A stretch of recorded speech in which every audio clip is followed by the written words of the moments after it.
Yo guys, what's up? It's Julian. Today I'm going to be showing you how to make Mark Knight, ATFC, KC Lights style tool room tech house. As usual, you can get the full project files, samples, MIDI, presets, everything that you just heard in the intro, including this whole build up and the drop, is available right at the top of the description on my Bandcamp for just $5. If you guys enjoyed these videos, definitely go pick this up. You get a really solid template that you can use to make your own professional sounding tracks. Plus, it's going to really help support me. I don't make a whole lot just off of YouTube, but with these sample packs and stuff like this, I'm able to keep going and keep bringing you guys new videos every single day. And yeah, so, thanks for the support, guys. Let's dive into the video. So, right up here, we're at 125 BPM, and the first thing that we have going on is actually these four elements, which kind of make up one groove.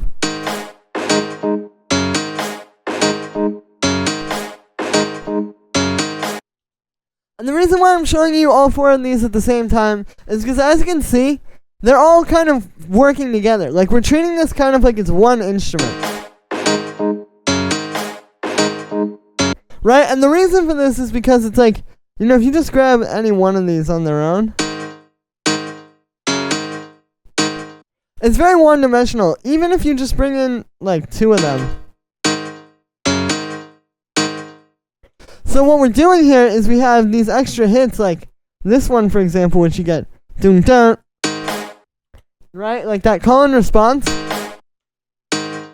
is so much more impactful than without it. Or even over here, where like this sound is actually playing at the same time as the piano, but then you kind of get some variation because then the second time you hear that, it's not.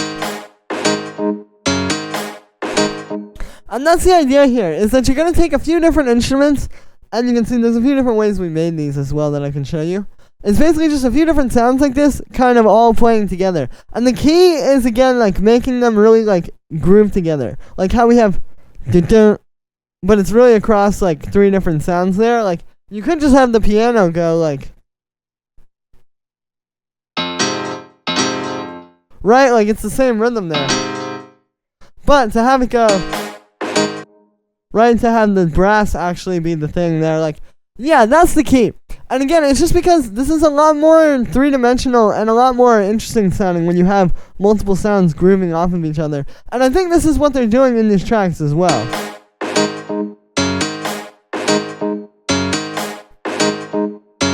And so these are all pretty simple layers. So this first one here is just actually, you can see 2-note chords. So all we're doing, so we're in the key of G sharp minor for this track. So we're doing like really basic, just G sharp and then the 5th, and then over here it's F sharp, so just the minor 7th of G sharp, and then we're using what would be the 5th of the F chord.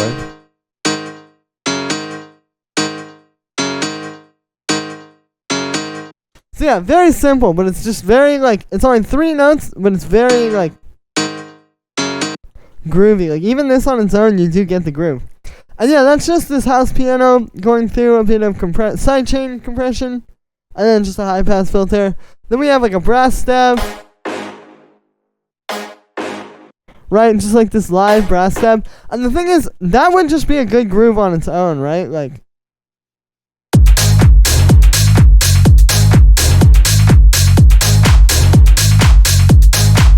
just that, but then it's combining that.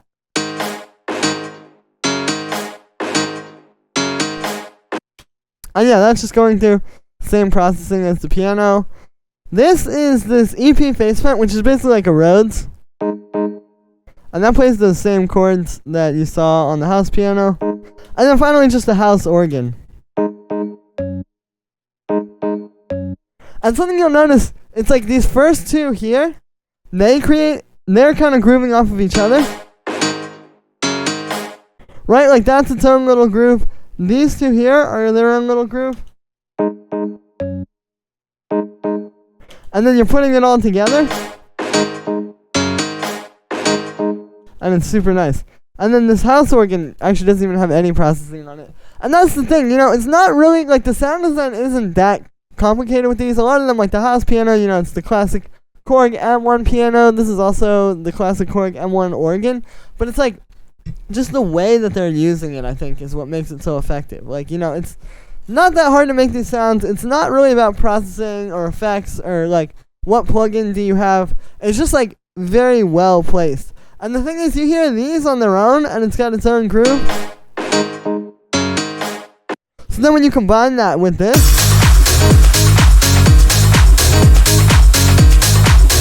then it's just going to be even more powerful. And then we have the low end, which is made up of the bass,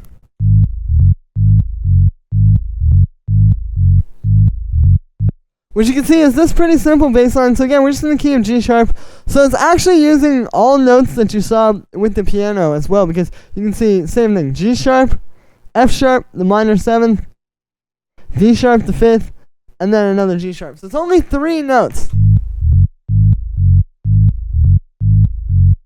But it's got a really nice groove to it. And the other thing is, you can see it lines up with what's happening with the other instruments. Like, when the piano goes down at the end there, and changes chords to F sharp, this is playing F sharp at exactly the same time.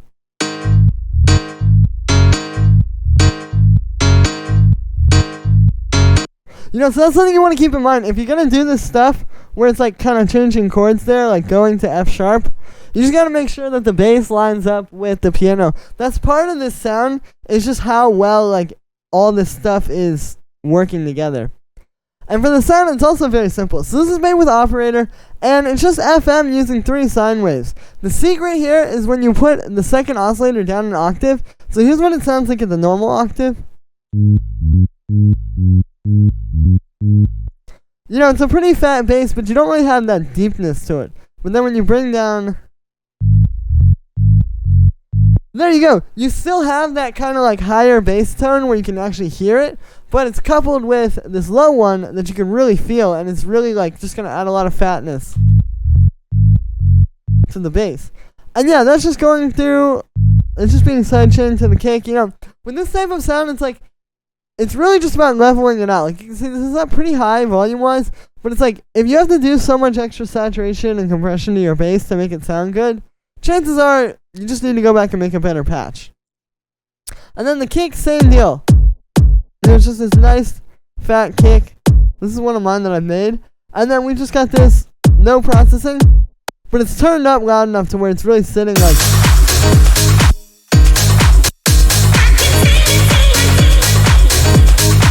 like right on top of the mix there. And that's really just leveling. That's not compression or saturation or anything like that. And on the groove of the low end, we just have a high pass filter, which just comes on, so it's in the break. Because obviously you don't want the full bass here, so that you kind of tease the bass, and then when we get here, it makes that whole bass feel really fat and full. But then also allows us to do these little transitions here. Like at the end of 8 bars, that's really effective.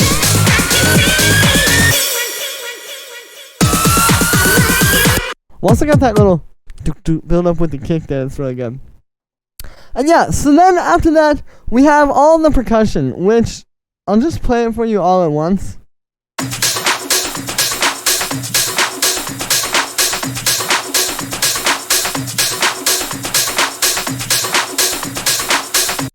So you can hear it's actually very busy. Like when you listen to all this stuff, there's a lot going on. And that's because, if you listen to, like, if you keep in mind, like, this track, like, if I turn all this stuff off, like, there's really not much else in the track. It's very simple. So you can really fill it out with percussion and make some interesting grooves by having, like, a pretty detailed section of stuff happening without it being too full, because there's a lot of room for it. So it starts right here with this hi-hat. So I actually have this playing like all these different notes. It's just kind of like a different method of sound design for percussion. It's like taking a hi-hat and kind of turning it into like a lower percussion. And you can also hear that playing off of this hi-hat. Which if I play that with the main one.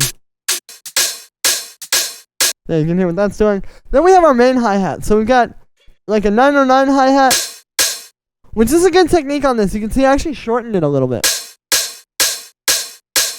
with the amplitude envelope. So we're getting kind of like that tighter, shorter 909 hat. And then we're layering that with this.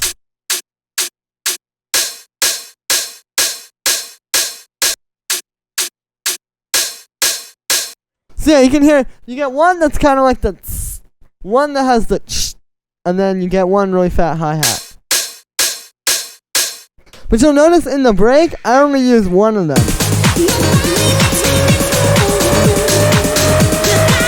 You can see like, it actually makes a pretty big difference having the other one in there. So you save that for the drop.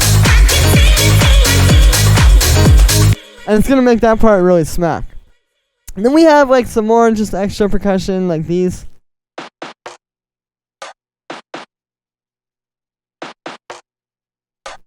You know, just simple stuff, just like a few little snare type sounds, kind of all grooving together. Very similar to what I was talking about up here with like the melodic stuff, like just having 3 different layers like this that are all kind of creating one groove.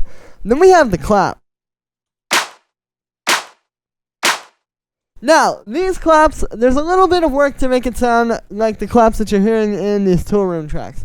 So basically what it comes down to is there's 3 layers. You're going to have one which is right on the beat. So if I play this with the kick, right, it's hitting right when the kick hits. Then you're going to have one that hits a little bit early, right, so you have that. Right, this one I've used the track delay and it's a little bit off the grid. And then you're going to have one that's a little bit after the kick. You can see I pushed this one up. Right, so it's almost a little bit like with the kick there. But then when you put all 3 of those together, you get that big fat clap like you hear in all the Mark Knight tracks. So that's how it's done. It's basically just having like that more live sound, because like if you had like a group of people doing hand claps, right? Like let's say you got like 3 people to come in the room in front of the mic and go at the same time, they would not all be perfectly on the beat, right? One person would be right on the grid, but then one person would be a little bit after, one person would be a little bit before.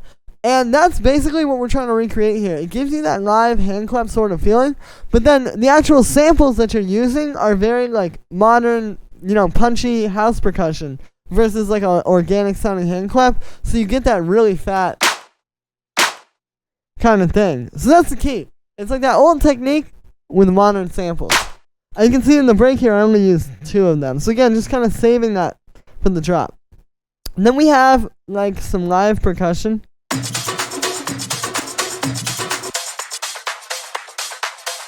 Right, so this one just kind of adding some groove. You know, these are really important. Same thing like live shaker. We have some live hand percussion as well. And these are really important. You know, a lot of people don't want to use loops because it's like, oh, it's cheating, it's whatever. But you need loops. If you don't have loops, if you just use the program percussion, this is what it's going to sound like. It's good, but it's not this.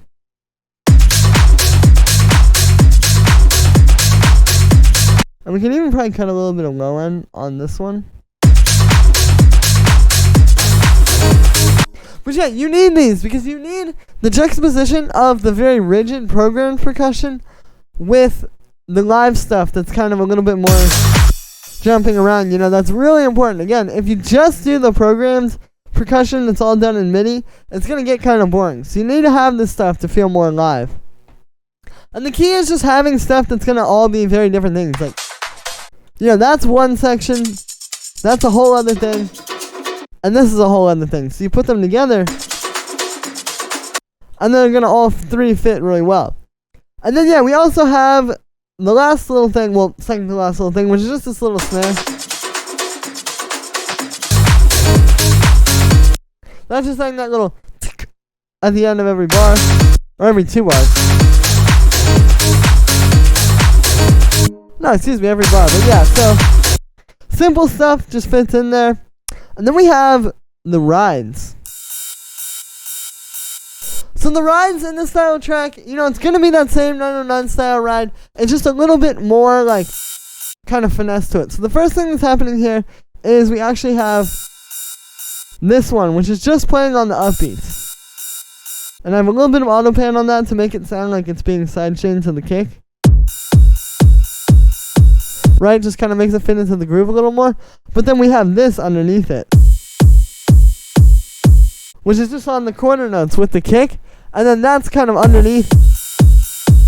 And if you just have the one, you don't really get that same kind of like gliding, like nice groove.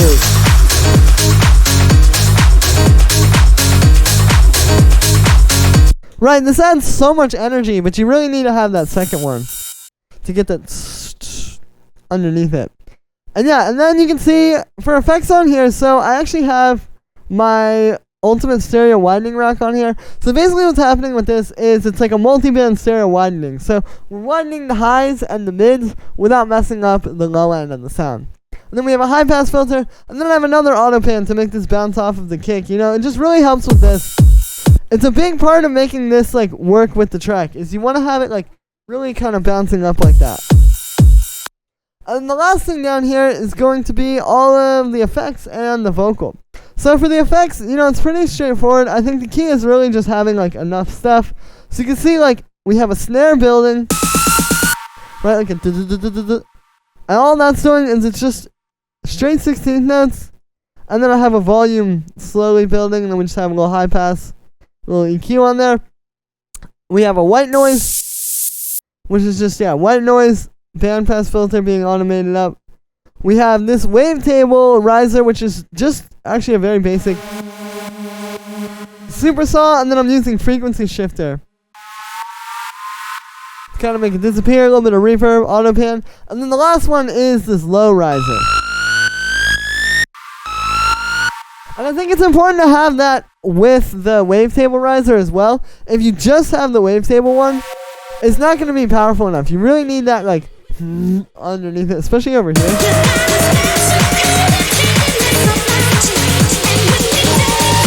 Right, like when I turn that off, it's really missing something. So I think that's really important. That also comes in over here. And then we also just have like that, just something for that little quiet part there to kind of fill it in a bit. Because you can hear without it, it's a bit empty. This just kind of keeps the groove going. And then a crash. And then the real last thing here is the vocals. So yeah, we have this nice vocal here.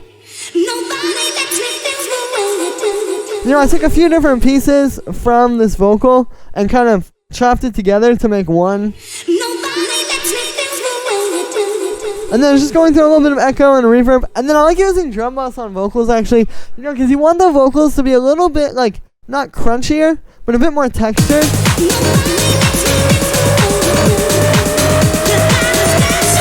And I think that really helps. Plus it brings out the echo and the reverb a little bit.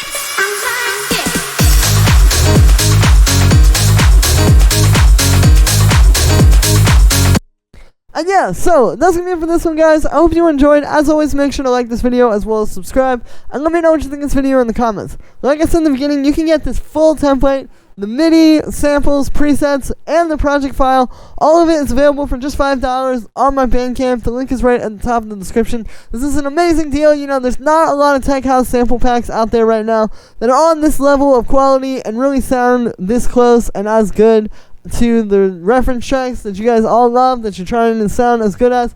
So go help me out, support me, and get yourself an awesome template. Link is at the top of the description. Thank you so much for the support, guys, and I will see you tomorrow with another video.